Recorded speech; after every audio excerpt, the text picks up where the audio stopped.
the whole issue is prejudice and discrimination. You know, these are racists who run the town, and until the legal battle gets to like the federal court level, we aren't really going to, you know, there's really not going to be any justice done, especially at the local state level, because they're all in bed with one another. Good grief. Well, what are the chances of taking it to a higher level? It takes a lot of time and expense. Oh, yeah. And, you know, I know at some point that's an avenue we're going to pursue. And, you know, this incident may just have been the straw that broke the camel's back. Naomi, with the school, are any of the students or their families threatened? Not that I know of. There, you know, right now, because we haven't actually built the school here, we only have the school in India. Okay. So, not that I know of. Okay. But I know, you know, the Shawano leader, you know, has published nothing but negative articles for years. And then there's a website called Rick Ross, who has then compiled all these articles, you know, years and years worth of articles and a lot of other trash, and put that on the website, and on his website. And that has hurt the school a lot, because, you know, people go on the website, I mean, and there are terrible accusations, you know, just wild accusations that are on this website, you know, terrible publicity. And then the students over there read it and they're like, you know, what what is this, and, you know, what is going on? Right. And so I know that we've had students, you know, leave, quit, you know, ask to be allowed to transfer because of, you know, the bad publicity. Yeah. A lot of which comes from the Shawano leader. And this Rick Ross, he is in New Jersey. He's a convicted felon and a homosexual. And many times when the Shawano leader, which I've renamed the Dirty Diaper, they have a link between the two of them. So many times before an article actually reaches the streets of Shawano in the Dirty Diaper, it's on Rick Ross's site. And so that bad publicity has hurt the school immensely. Oh, yeah. And it's all lies, but, you know, they've never had a voice. And so, not that I'm trying to champion the school, but I see these things and my blood boils, and so I just want to, you know, I wanted to expose it, and that's again why we wanted to do this show, because you know, the police department, city and, you know, county officials in Shawano, the radio station, you know, the evil leader, the Dirty Diaper, they're out of control. You know, they have nothing to stop them because they own the whole town. They own the judges and the, you know, law enforcement. So they're out of control. The only way to stop them is to expose them, just like you know, you flush a rat out of a hole. Yeah. And, you know, then you can take care of it. So that's why I wanted to do this show tonight. Yes. Because it's gone too far, and now we have to do something to stop it. You know, so as, you know, everybody knows me as a gold and silver salesman, and, you know, I'm exposing, you know, the corruption in the coin industry, because that's just the rat's nest too. Yeah, you know, there's more scam artists out there than anything. Yeah. And of course, you know, I'm kind of up on, you know, what's going on around the world as far as the economy and the, you know, the dollar things. People hear me all the time talking about these things. Yeah. But in like manner, you know, I'm a human being, and I hate injustice. And I hate prejudice and discrimination, and that's why I wanted to you know, to tell this story and have Naomi on.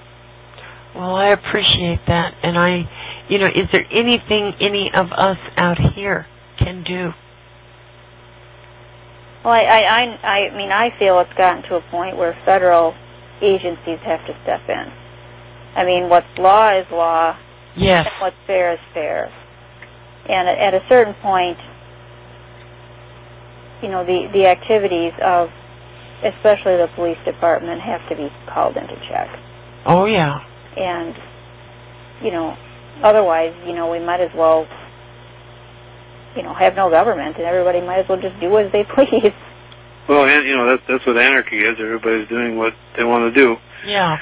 And our hope is that somebody who's listening to the program, whether it's anywhere in the world or in this country, maybe they'll come down and do a 60 Minutes or do a documentary or send some federal marshals or something, because we need, and I shouldn't say we need, but the truth needs to be told, and somebody with some authority, some clout, some power behind them needs to come down and investigate all these things and root these criminals out, because they wear uniforms and badges and judges' collars. Yeah. That's what they do. So it's time to get rid of these people and get some decent ones in office, so that Shawano could be a normal place rather than just a place of bigotry and racism. What is Cal? Excuse me. What is the black population in Shawano? Zero. Zero. See, there's kind of an irony here, because there's 4 Indian reservations within 30 miles of Shawano. Yeah.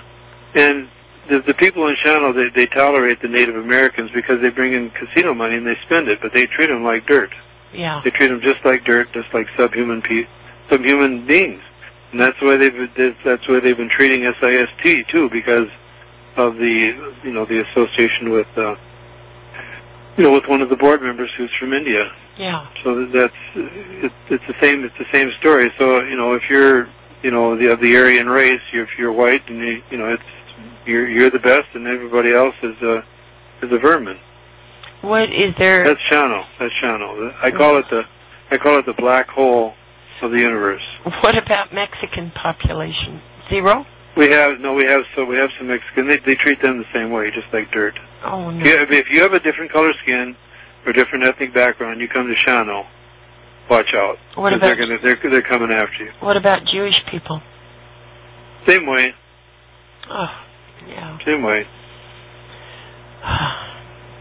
So anyway, these need to be exposed. They've gone too far. They stepped over the line. When you start manhandling and, handcuffing and throwing, Naomi in the back of a squad car. She's one of the nicest people I've ever met. She never said a cross word to anybody. Yeah. And so when you start doing that, not even allowing her on her own property, what's gonna happen next? Yeah, that's insane. I mean, it's your property. Yeah. What are they going to do next? That's the big question now. What are they going to pull next? Oh, geez. If someone doesn't stop them, what are they going to do next? Wow. Well, so I appreciate it very much. I appreciate this very much, Georgianne, that you did allow us to be on here, and absolutely. And Naomi did tell her story a little bit. Well, thank you very much. I mean, we need somebody. We need some help, and we need somebody. Something needs to be done about it, and it needs to stop. Oh yes, it does need to stop. Yes, I mean it's organized criminality. Yes. Oh my gosh. Well, Naomi, is there anything else that you want to get out there? No, I think that's pretty much what happened and where we stand on that issue anyway. Are you okay? I mean, I know you're bruised up and hurting. Have you had medical attention? I'm actually going in tomorrow. Right now I'm just on pain medication, and going tomorrow to make sure, it's just strain, not, dislocation. Right. Yeah, it can be very serious. And the cutting of the blood off in your arms and your hands, that can be extremely serious also.